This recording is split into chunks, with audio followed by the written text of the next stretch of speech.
வணக்கம் குழந்தை செல்வங்களே, சிம்ம வராகி சேனலுக்கு உங்களை அன்புடன் வரவேற்கிறோம். இந்த பதிவுல நம்ம பார்க்க போறது என்னன்னு பாத்தீங்கன்னா, அமாவாசை அன்று வாராகி அம்மனை இப்பலி வழிபாடு செய்தால் எதிரி தொல்லை, ஏவல், பில்லி, சூனியம் எதுவும் நம்மை நெருங்கக்கூட முடியாது. நம்மை வாழவே விடக்கூடாது என்று நமக்கு பின்னால் ஒரு கூட்டம் சுற்றி கொண்டுதான் இருக்கின்றது. அந்த கூட்டம் நமக்கு எதிராக நிறைய எதிர்மறை ஆற்றலை ஏவி விடுகின்றன.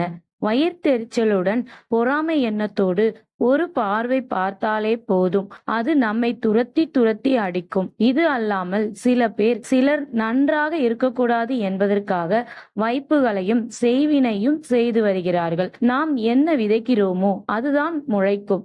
நீங்கள் அடுத்தவர்களுக்கு நல்லது நினைத்தால் உங்களுக்கு நல்லது நினைக்கும், கெட்டது நினைத்தால் உங்களுக்கு கெடுதல் தான் நடக்கப் போகின்றது. அதில் எந்த சந்தேகமும் கிடையாது.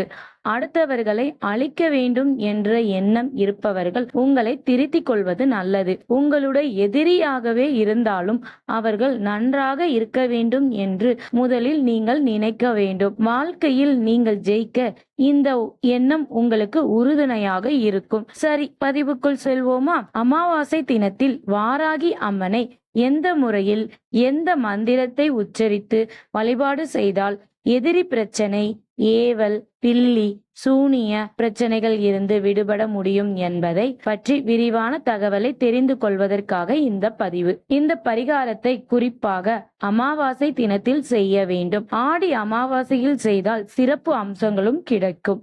வாராகி அம்மனை மனதார நினைத்து கொள்ளுங்கள். உங்களுடைய கையில் சிறிதளவு கடுகை எடுத்து வைத்துக் கொள்ளுங்கள். வலது உள்ளங்கையில் வைத்து கடுகை மூடிக்கொள்ள வேண்டும். நீங்கள் கிழக்கு பார்த்தவாறு அமர்ந்து கொள்ள வேண்டும். வாராகி தாயே, அறிந்தும் அறியாமலும் நான் செய்த தவறுக்காக என்னை மன்னித்து விட வேண்டும். எதிரிகளின் சூழ்ச்சியால் எனக்கும் என் குடும்பத்திற்கும் எந்த பிரச்சனையும் இருக்கக்கூடாது. எதிரிகள் என் பக்கம் தலை வைத்து கூட படுக்கக்கூடாது என்று மனதார நம்பிக்கையோடு பிரார்த்தனை செய்து கொள்ளுங்கள். எதிரியால் ஏவி ஈடுபடும் எதிர்மறை ஆற்றலால் என் குடும்பத்திற்கு பாதிப்பு வரக்கூடாது என்று பிரார்த்தனை செய்து கொள்ளுங்கள். அதன் பின்பு வாராகி தாயின் இந்த மந்திரத்தை 27 முறை உச்சரிக்க வேண்டும். உங்களுக்கான எதிரிகளை தும்சம் செய்யும் வாராகி அம்மனின் மந்திரம் இதோ. வாராகி ஸ்தம்பனம்.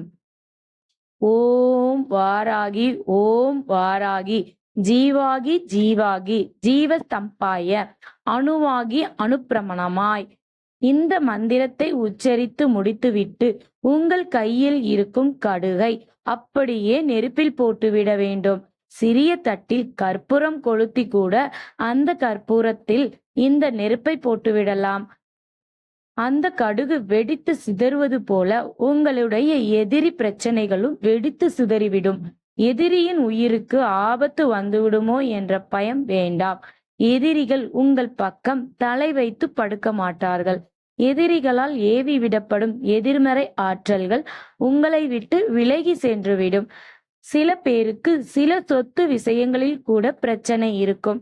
நம்முடைய சொத்தை நம்மால் விற்க முடியாது. விற்க முடியாத அளவிற்கு சில விஷயங்களை எதிரிகள் செய்து வைத்திருப்பார்கள். அப்படி உங்களுக்கு ஏதேனும் பிரச்சனை இருந்தால், விற்க முடியாத நிலமாக இருந்தாலும், வீடாக இருந்தாலும், வாகனமாக இருந்தாலும் சரி, இந்த இடத்தில் உங்கள் உள்ளங்கைகளில் கடுகை வைத்துக்கொண்டு அந்த இடத்திலே இந்த மந்திரத்தை 3 முறை உச்சரித்து கையில் இருக்கும் கடுகை குறிப்பிட்ட இந்த இடத்தில் தூவி விட வேண்டும். இதையும் அமாவாசை தினத்தில் செய்யுங்கள். இந்த நேரத்தில் வேண்டுமென்றாலும் செய்யலாம், அது உங்கள் சௌகரியம். நிச்சயமாக வாராகி தாய் உங்கள் கஷ்டங்களுக்கு உண்டான தீர்வினை காட்டிக் கொடுப்பது மட்டும் உறுதி. வாழ்க வளமுடன். இதே மாதிரி அடுத்த பதிவுல சிந்திக்கலாங்க. நன்றி, வணக்கம். சப்ஸ்கிரைப் பண்ணுங்க, இந்த சேனலை லைக் பண்ணுங்க. தேங்க்யூ.